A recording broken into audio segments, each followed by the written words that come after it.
अगर मेरा बस चले तो एक एक हिंदुस्तानी को गोली से उड़ा दो। किन हिंदुस्तानियों को गोली से उड़ाएंगे आप लोग? हम हिंदुस्तानियों की वजह से आप लोगों का वजूद है। पार्टीशन हुआ था या हो रहा है, क्या मतलब है इसका? किस मानसिकता पर फिल्म की कहानी को बनाया जा सकता है? क्यों नाराज है हर दूसरा शख्स पार्टीशन से? दोस्तों नमस्कार, मैं हूं प्रकाश विश्वकर्मा। स्वागत करता हूं आप सभी का बॉलीग्राड स्टूडियोज में। सनी देओल की फिल्म गदर एक प्रेम कथा ने बीते महीने ही अपने रिलीज के 20 साल पूरे किए हैं। फिल्म के निर्देशक अनिल शर्मा अपने करियर की इस सबसे बड़ी हिट को लेकर हमेशा उत्साहित रहे हैं। फिल्म गदर एक प्रेम कथा के रिलीज के 20 साल पूरे होने पर अनिल ने कहा था कि ये फिल्म भले बंटवारे के वक्त की हो, लेकिन इसमें हमने पाकिस्तान की इज्जत का भी पूरा ख्याल रखा। वसुधैव कुटुंबकम हमारी परंपरा रही है और पड़ोसी को नीचा दिखाना हमारे संस्कार में नहीं है।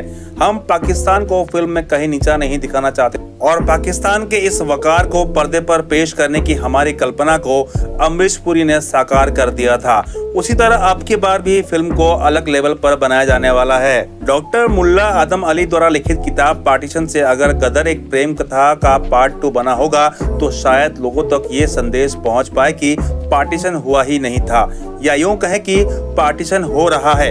अगर आपने गौर किया हो तो पार्टीशन में हमेशा पाकिस्तान और भारत के बीच के संबंध को दिखाया जाता है, लेकिन क्या आपको नहीं लगता है कि पार्टीशन तो हम खुद अपने देश में भी कर रहे हैं? कहीं धर्म को लेकर, कहीं काम, तो कहीं जाति और पैसों को लेकर, जिस पर अगर गदर 2 की कहानी को लिखा और लोगों तक पहुंचाया जाए तो लोगों तक एक अच्छा मैसेज जा सकता है। तो ऐसे कुछ डॉक्टर आदम अली की किताब में जिक्र था जिससे हम गदर 2 की कहानी को सोच सकते हैं। कहानी कुछ यूं थी कि कुर्बान भाई का वास्तविक नाम भी कुर्बान भाई था। बाबरी विध्वंस के बाद अल्पसंख्यकों के मन में अराजकता, सूनापात, खोखलापन घर कर गया। संजीव के शब्दों में कहे तो अविश्वास की ओर धकेले गए मनुष्य मानसिक खोखलापन, अराजकता एवं सूनेपन के अलावा हमेशा दिन रात आतंक के साए में दिन बिताने को मजबूर हुए। अपने और अपनी मिट्टी से परायापन जैसी अवस्था को पार्टीशन नामक कहानी के जरिए प्रस्तुत करते हैं। कुर्बान भाई विभाजन के वक्त अपना परिवार, सगे संबंधी, बपौती व संपत्ति सब खो गए, फिर भी वो अपने अतीत को इंसानियत और शराफत के बल पर सहता है। दूसरी तरफ ईमानदारी, शराफत और मानवता के बल पर सभी अमानवीय कार्यों, यंत्रणाओं और कष्टों की भूलभुलैया से उभरकर मनुष्य का ओहदा प्राप्त करने की कुर्बान भाई की क्षमता के कारण उसे धमकियां और फरियादें मिलने लगी। पॉलिटिक्स अपने लोगों के लिए नहीं है, समझे? चुपचाप सालन रोटी खाओ, अल्लाह का नाम लो। चैन से जीना है तो इन लफड़ों में मत पड़ो। यहाँ रहना हो तो पानी में रहकर मगरमच्छों से बैर करने से क्या फायदा? कुर्बान भाई ने अग्नि परीक्षा जीतकर जो अपनापन, आत्मविश्वास, सहजता अर्जित किए हैं, उन्हें योजनाबद्ध तरीके से मिटा दिया गया है। तिल मिल टूटते कुर्बान भाई को झटका लगता है गोमिया से। जब वो उन्हें कुर्बान भाई के बजाय मियाँ कहता है, एक ही मिनट में वो कुर्बान भाई से मियाँ कैसे बन गए? कई अग्नि परीक्षाओं से गुजरकर जो सम्मान, प्यार अर्जित किया है, रोज कीमत चुकाकर कस्बे में थोड़ा सा अपनापन, थोड़ी सी सामाजिक सुरक्षा, थोड़ा सा आत्मविश्वास, थोड़ी सी सहजता उन्होंने अर्जित की थी, तेल मिल करके बना पहाड़ एक फूंक में उड़ गया।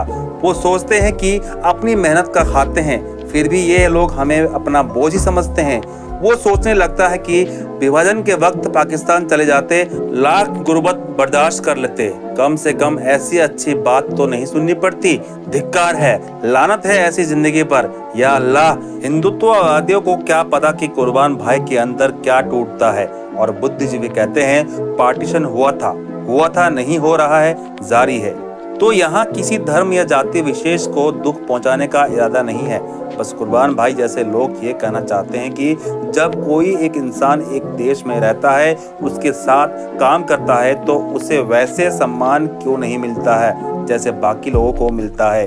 वो क्यों एक पराये देश से आया ही माना जाता है? कहानी में लोगों के बीच हो रहे मनोसामाजिक विभाजन का चित्र खींचा गया है। ये कहानी सांप्रदायिक मानसिकता को जड़ों से सांस्कृतिक, ऐतिहासिक दृष्टि के साथ उखाड़ने की कोशिश करती है। हमारे माननीय सांस्कृतिक जीवन मूल्यों का जो विघटन हो रहा है, विभाजन हो रहा है, वो निरंतर जारी है। इसमें दंगा या हिंसा और बलात्कार जैसी चीजें नहीं है। आम लोगों के दैनंदिन जीवन, सोच और व्यवहार में जो जहर घुला हुआ है, ये उसकी कहानी है। उस जहर के कारण कुर्बान भाई, जो एक बेहतरीन इंसान है, एक दिन ये सोचने पर मजबूर हो जाते हैं कि वो मुसलमान है। ऐसी सोच को गदर में दिखाया जा सकता है कि पहले जो पार्टीशन हुआ सो हुआ, लेकिन हर दूसरे इंसान के साथ उसके धर्म के आधार पर उसका बंटवारे निरंतर हो रहा है, अब चाहे वो हिंदू हो या मुसलमान। जैसे गदर की कहानी में दिखाया कि तारा सभी धर्मों की रिस्पेक्ट करता है। उसकी लड़ाई सकीना के परिवार से थी, ना कि पाकिस्तान की आवाम से। तो ऐसे में गदर 2 में इस कहानी को लेकर इस तरह जाया जा सकता है कि सकीना के साथ तारा के देश यानी हिंदुस्तान में परायापन जैसा व्यवहार हो रहा है, क्योंकि वह एक मुसलमान है। तो इस कहानी को उस नजरिए से दिखाया जा सकता है कि जिस नजरिए की बात डॉक्टर साहब ने अपनी किताब में की, ताली 2 हाथ से बजती है। अगर जहर घोलने की गलती पाकिस्तान कर रहा है तो जाहिर सी बात है उसमें हिंदुस्तान भी पीछे नहीं है, और ये कहानी बेशक गदर के तारा पर शूट करेगी। तो दोस्तों, आपको क्या लगता है गदर 2 की कहानी ऐसी हो सकती है? हमें कमेंट में जरूर बताएं। हम फिर मिलेंगे एक नई वीडियो के साथ।